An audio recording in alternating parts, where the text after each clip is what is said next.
sana biri dilenip geliptir. Kömeklik geliptir. Ya yolun orunda bir elin teriyayan adamla oluyor.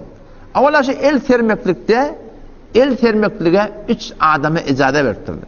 Şu 3 adamdan başka adama ona buna bir deyip barmaklık doğurdu. Bire bolya fakrin, bir garipçilik bolya, bitir güçlü garipçilik. Yani imani da tapmanlı. Şu kadar bir garip kalan adamlar var. Şol adamlar var rahim, şol suratında var rahim, hak etmekliği icade. Ondan bundan dilenmekliği icade. Bir bolya Hudayda kılın gan düşüyor ara. Diyet düşüyor da. Onu bir zamanla diyetini devlet boynattır. Esli İslam'da diyet diyen zatları naudzubillah taife yolma taife birden ölüm düştü. Şonu kullu taife yolma Türk mezarada olun. Ne kadar eliyetlerle şunun hemine taksim edip bana vermeli. Eğer ihyanan şaturatını önmeyen olursa şolu adama da ondan buna dilenmek icade var. Taifata atmıştık. Doğun kardeşi yokmuştuk. Bolsa da kömek verenek. Bu zamanda devlet böyle oluyor. Aslı İslam'da yöne şeyleş. Burada öyle taraf veriş kes buluptur. Kullen malın da adın mahkip alkıptırlar, bırda ediptirler. Ama şu suratında, şu üç suratında ondan bundan dilenmekliğe icade var. Şu aşı yolu uğra çıkanda senin dilenip geliyor da. Anladan dilenip gelen adam bir muhtat bolsa. Sen görüp de şuna kömek etsen şu teleke arz edeceksin. Triyege verecek. Şuna menesparam sigara verecek. Naudzubillah meşrube verecek. Bilip de şu adam şey oldu. Şuna kömek etmeliydin. Şuna bırdat vermeli yani. Şuna bırdat vermeli. Ne vermeli? Şuna netikat vermeli. Peygamber sallallahu aleyhi ve sellem bir gelenle şuna gerek adını veriptir. Sahabe geliyor cavan oğlan. Şeriat Resulullah şimdi bir günah son darang diyerek hor hamsırak men diye. Peygamber ona diye 2 tane dinar ya dirhem veriyor şuna. Ona birine deyip diye günah son harc ederdin. Birine paltalla geldi diye. Palta. On paltan gidip bağdan alıp geliptir. Peygamber sallallahu aleyhi ve sellem şunu mübarek elbiden taplap verdi diye 15 hülleften istadı görmeyindir. Sonundan gittiye hop günah sonra bir bölüne harc edip gidip işleyip getirip şu suratında var Peygamber sonra yol koyduktur ya. Yani şu gerekli adını verip durursan rahnamaymıştır. Şuna mene şu hatta sen haydi bir cavan olan varsa yaman öğreniptir da yaman öğreniyor da adın kağıdı yaman öğreniyor. Bari kullen şunma öyle kesbe kar ederler var Tehran'da da var öyle kullen ekipe gedai var diye. Mahsus başlıkları var diye.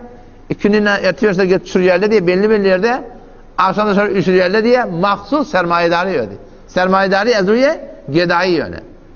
O zaman haberdar olmalı şolong da torna şamallar. Ne oldu? Bir adama zaten betkümeye oturmakta kavda da yöne köre belli vururum olsa şu belli de şu muhtatçı.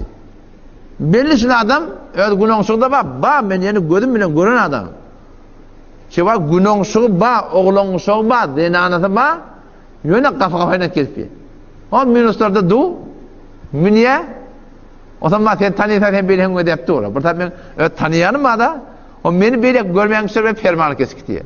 O zaman ben tanıyorsam oğlansız 4-5 tane oğlansız var. Ayetini de takacaklar ha. Yöne burada öğreniptirin ne yetecekler? Şol adamları vermeliydin. Muhtade vermeliydin. Cavan oğlan iki geliyor bağın edermenle. Git ballı işle. Bugünden gün olmaz. Sen Peygamber aydıptır. Bir adam dilenmeklik kafini açsa Allah tebarek ve teala sonra garipliğin kafını açardıktır. Sen bir gerekli ondan bundan dilenmeye başladın Allah seni garip edecektir. O zaman ne stada bir bağın vermeli yer geliyor stada. Ayet-i Kur'an şunusuna vurdu. Bir vermeli yer var. Yani sen yoğun ya avduğun yok, ya şu yanında yok. O zaman şu tadı sana bir kav kefayetmeli. Bazı şeyde, sonra inşallah verelim, senin niyetinde olsa, şunu hulada bir şunu kav tüycülük koyan savmalı. Ve emmessâile felâ tenher. Allah Tebarek ve Teala Kur'an'da Sure Vadduha'da geliyor da. Ve emmessâile felâ tenher. Sa'ili ki dilin kelptir, şunu kavmalladın. Kavmalladın şunu. Yani burada vermeli şuna. Ne vermeli? Pul vermeli, kant vermeli, tuğ vermeli. Yoksa da ne vermeli? Netihat vermeli. Ne o da kurbanlık var da biliyor musun? Mahsus ekiple bak, vilayetten tarafından geliyorlar. Bir peygamberden bulup, Kumuştepe'nin 4-5 tane taksim ediyorlar. Bir böyle. Şöyle bak, birden süt de vermeli. Ne mi deyip? Onlara laf edermen cavanı görürsen yıkıp olacak ya onları. Şola var ahim şoları ekidip gerekli adım diye şonu hak etýärler yani. Öyle deramet etýärler, deramet etýär. Bermeň şolara. Bir öz garibine ver, dogaňa ver, gardaşyna ver. Bişirde çağır. Bilýärmi? Ölekim hüjreň öt eti ýyly şu moğollar var, şurada gelecekte sizin dininize öğretecek adamlar da şurada. Şol şimyayı tavgite, şuradan da zihin doğru işlerine. Ama şunları sağlayıp vermeliler. Kim vermiyor sana? O siz vermeliler. Sana baş yerden gelen yanatı yok. Babel şu atın belli susana varanda var akım. Hücrelerine bütün o adın yedirinde der ki önemli vakit çok koyan. O saatlerine aylık veriyorlar. 250'den 300'den 350'den aylık veriyorlar. Bu gözüm gören adam. Moğollarına aylık veriyorlar. Hatta şu Daşdört'ün Gülistan'dan burada okuyup gelse mahsur bir ustad memur şoňsuna garibrak kim? Zahadan şu bir moğollar okuyanna fakat sen ejara pulun taban şeydi.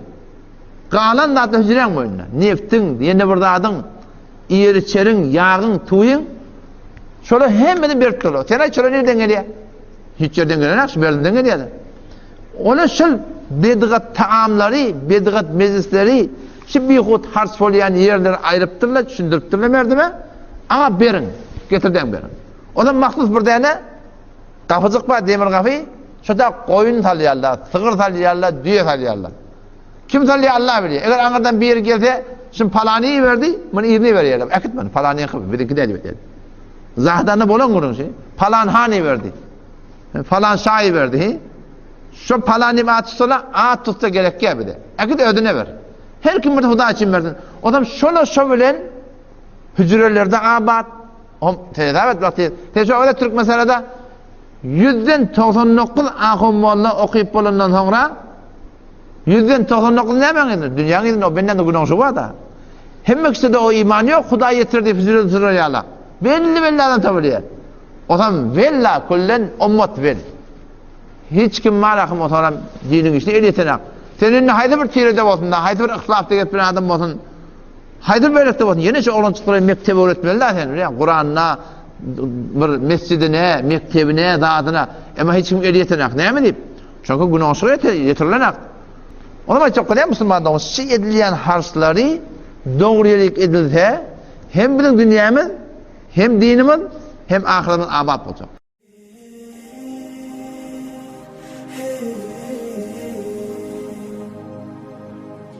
صلى الله عليه وسلم